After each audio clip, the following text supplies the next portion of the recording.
cerita pengalaman saya di tahun 2010 nih teman-teman.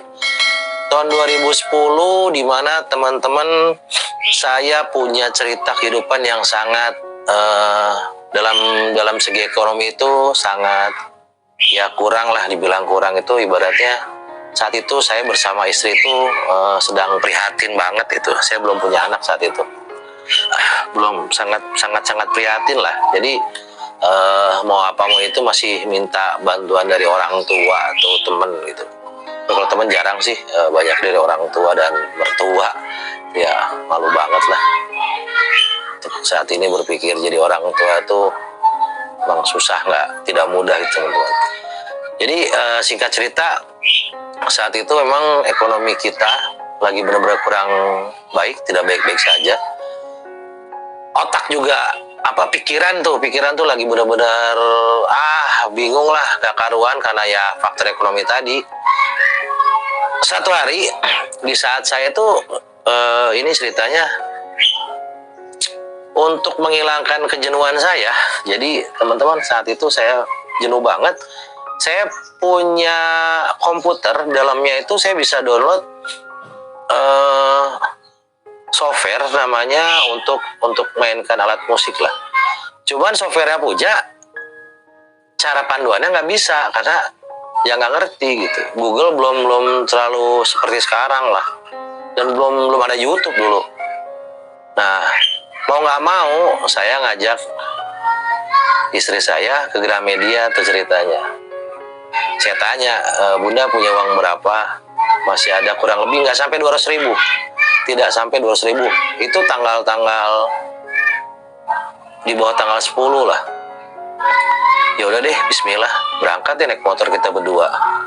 Singkat cerita saya beli buku sonar, ketemu namanya Sonar 7 kalau nggak salah untuk ngedit musik gitu. Begitu pulang mau bayar tuh, ada satu buku di atas, itu di rak buku di atas. Ya kalau di Gramedia itu kan banyak yang bestseller kayak gitu, itu dibedain gitu. Saya ngeliat ada buku yang saya nggak asing sama bukunya, cuman saya belum pernah baca. Di saat saya mau bayar, istri saya udah ke kasir, saya ambil dulu buku itu. Saya baca tuh depannya, si covernya itu. Di atas kanannya kalau nggak salah tuh ada tulisan pokoknya ada gratis software gitu, nama bukunya, judul bukunya itu Kuantum Ikhlas karangan R.B. Sentano. Karena orang Indonesia itu ya saya Indonesia banget gitu, jadi ngerasa ada gratis software, gratis, makanya saya beli. Saya nggak mikir harganya berapa waktu itu, mungkin di bawah 100.000 sih. Udah beli dan nggak ada sisa uangnya, itu hanya untuk beli bensin dan untuk kita beli bakso kalau nggak salah seperti itu. Begitu sampai rumah itu ingat saya hari Minggu begitu sampai rumah, ayah saya ngobrol nih, kan hari sebelumnya itu orang Jakarta, kakak saya itu sama keluarganya ke Bandung. Jadi begitu sampai rumah, ayah saya ngobrol, katanya ya waktu kakak saya di Bandung 2 hari Sabtu Minggu itu, cerita tuh bahwa tanah di sebelah rumah ayah saya itu ada tanah saya, sebelahnya lagi itu tanah kosong gitu. Kalau dibeli sama orang lain sayang. Nah, kakak ipar saya nyaranin untuk udah kita patungan aja deh beli tanah. Emang nggak mahal sih, angkanya nggak mahal gitu. Cuman kakak ipar saya bilang udah daripada sama orang lain, lebih baik kita beli cuman patungan bertiga. Jadi kakak ipar saya, ayah saya dan saya. Saat itu juga ayah saya cut langsung. Jangan, adikmu mah masih ada tanggungan, uangnya juga belum ini, jadi udahlah nanti aja gitu. Dengar cerita itu dari ayah saya langsung merenung, saya diam, ya Allah, kalau emang ini tanah harus jadi milik saya, engkau titipkan kepada saya, mohon dipermudah gitu. Saat itu saya bekerja dan saya punya sampingan konveksi, cuman konveksinya tuh nggak begitu rame, belum begitu rame teman-teman. Nah, saat itu setelah itu saya tetap aja dawamkan sholawat sambil saya utak-atik tuh buku tuh. Buku itu saya buka, Kuantum Ikhlas, saya buka awalnya, terus banyak testimoni dari artis, dari ya orang-orang penting lah, dari penulis segala kayak gitu-gitu. Setelah itu saya langsung ke daftar isi petunjuk penggunaan. Jadi ada petunjuk penggunaan, ada softwarenya. Saya dengar, saya itu software saya pindahin ke komputer, saya pindahin ke handphone. Saat itu handphone saya kalau nggak salah E63 kalau nggak salah, Nokia. Saya pindah ke handphone, saya dengerin sambil saya sholawatan, sambil saya ketiduran. Itu setiap hari saya itu aja. Tapi yang saya pikirin cuman saya pengen punya tanah itu, saya pengen beli tanah itu gitu. Saya nggak ngimpi gimana, saya nggak ngedoa, nggak, cuman saya cuma ngebatin aja, saya pengen tanah itu ya Allah gitu. Ya udah, hari Minggu, Senin, Selasa, Rabu, Kamis, Jumat, ya biasa saya dawamkan sholawat, saya dengerin buku Kantum Ikhlas itu, softwarenya saya dengerin, terus saya sambil baca juga, sambil sholawatan, saya kencengin sholawatnya. Cuma saat itu saya ngamalinnya sholawatnya sholawat biasa. Allahumma sholli ala Sayyidina Muhammad wa ala ali Sayyidina Muhammad. Itu semampu saya nggak paksain harus berapa ratus, berapa ribu, saya nggak. Saya semampu saya. Tapi setiap hari saya lakukan, saya dawamkan. Sambil saya dengerin CD Kantum Ikhlas itu. Nah, keajaibannya nih teman-teman ya, itu sampai sekarang saya merinding banget nih ini ceritain ini.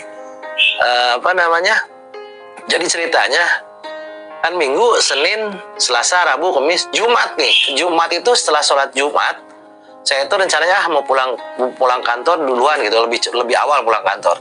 Begitu saya ngambil jaket, ngambil motor mau pulang, ternyata ada telepon.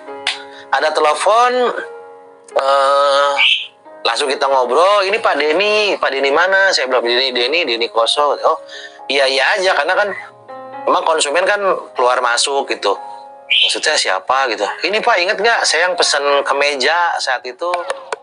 Masih inget nggak kemeja untuk bengkel? Oh iya Pak. Langsung saya inget tuh. Oh iya, Bapak ini pernah beberapa bulan yang lalu pernah pesan kemeja 50 piece gitu. 50 piece banyak. Pikiran saya saat itu, mungkin sekarang juga nambah paling cuma 50 gitu. Saat itu saya pikir saat angkat telepon itu.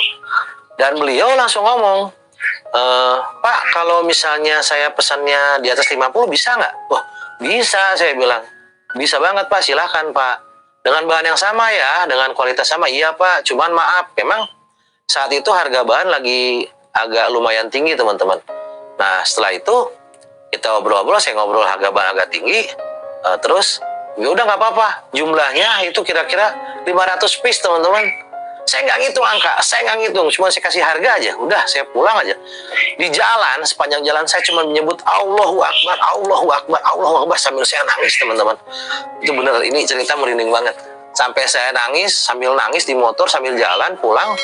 Saya belum berani cerita sama keluarga di rumah. Udah, selesai. Pokoknya sebelum ditutup, Pak Denny bilang, besok Sabtu saya transfer DP-nya, karena setiap konveksi itu saya minta 70% DP. Oke, saya bilang. Setelah itu udah saya pulang, saya tetap sholawatan, saya nangis tuh di jalan tuh. Ya keluar air mata gitu teman-teman. Pas sampai rumah saya biasa aja ngelakuin aktivitas biasa. Hari Sabtunya jam 8 pagi beliau telepon, Pak, uangnya udah saya transfer, angkanya 25 juta saat itu. Iya Pak, oke, saya bilang. Baik Pak, segera saya ini tolong kirim ukurannya aja, kalau di sini sudah ada. Ya udah. Nggak pikir panjang, saya langsung ngobrol sama teman-teman di konveksi untuk beli bahan, untuk ke orang potong, bla bla bla. Saya pikirin produksi, cuman saya bilang sama anak-anak, kira-kira kalau untuk beli bahan segini cukup nggak? Nanti sisanya kita untuk ongkos jahit, bla bla bla, untuk bayar karyawan. Nanti selesai pembayaran bisa Pak. Teman-teman bilang seperti itu. Ternyata saya hanya butuh 16 juta saat itu teman-teman untuk ngebeli tanah sebelah tanah saya itu. Jadi rumah ayah saya, tanah saya baru tanah kosong itu, nggak besar. Itu paling cuma berapa tumbak gitu. Berapa tumbak tuh berapa meter lah, ibaratnya satu tumbak kan 14 meter. Itu nggak besar gitu. Dan harganya cuma 16 juta karena di daerah saya masih murah saat itu. Nah udah, hari Sabtu saya langsung bilang sama ayah saya, antar saya, kita bayar tanah itu 16 juta. Nanti sisa-sisanya sambil jalan, saya bilang. Maksudnya pengurusan surat-surat bla bla bla sambil jalan. Yang penting kita bayar dulu itu tanah. Kita buat perjanjian dulu, kita bayar dulu. Ayah saya sampai bingung. Lah, uang dari mana? Kamu gimana ini usahanya kok gini. Pokoknya banyak pertanyaan. Istri pun seperti itu. Alhamdulillah saya cerita. Ini Allah memudahkan semuanya.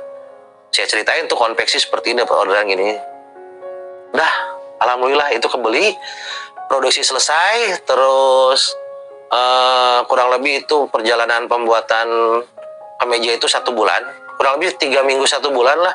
Kemeja selesai, diangkut sama beliau. Jadi beliau ke Bandung bawa mobil, di jalan beliau transfer pelunasan, ada dua karung kalau nggak salah itu kemeja itu dibawa, alhamdulillah memuaskan, dan sisanya untuk bayar karyawan, untuk nutupin semuanya, dan saya nggak ambil untung lain, untungnya udah di awal, jadi untung 16 juta itu udah saya beliin tanah duluan, gitu. Nah, itu nggak di situ aja teman-teman. Jadi setelah tanah itu kebeli, terus saya berpikir sama istri, yuk kita beli mobil yuk, saya bilang, kan udah ada tanah nih, jadi kalau kita mau beli mobil kita harus punya parkiran gitu. Kita beli mobil yuk. Jadi gimana nih caranya biar cepat beli mobil? Ya saya cuma bilang, itu kita baik-baik aja sama Allah, terus kita laksanain perintahnya, terus ikutin aja aturan Allah, banyakin sholawat, terus pasrah aja, ikhlasin aja semua sama Allah. Nanti cepet, karena tanah juga kan cuma seminggu. Yang notabene ayah saya, kakak saya nggak percaya bahwa saya ada uang untuk tadi mau ngajak patungan, malah dibayar cash kontan gitu sama Allah. Itu aja seminggu gitu. Nanti kita percepat lagi gimana? Ya udah nanti kita proses lagi, kita buat lagi caranya gimana. Nanti yang penting kita punya mobil, saya bilang. Sisi saya ya iya aja gitu, iya aja. Dan semua itu pakai cara, dan prosesnya juga dilaluin. Bener-bener teman-teman, saya cerita ini merinding banget. Nanti tanahnya saya tunjukin teman-temannya. Sekarang udah dibangun sama 6 kontrakan, cuman yang satu saya potong, saya sekat jadi untuk rumah saya. Jadi ada cuma 5 kontrakan sekarang, alhamdulillah, mudah-mudahan manfaat buat anak istri, buat umat juga, mudah-mudahan manfaat. Terus cerita nggak di situ aja teman-teman. Jadi setelah punya tanah itu, saya pengen punya mobil sama istri. Nah, untuk cerita yang kedua ini nanti di video berikutnya teman-teman ya. Gimana caranya nih, ini lebih ngaco lagi tuh, di luar nalar gitu, lebih ngaco lagi.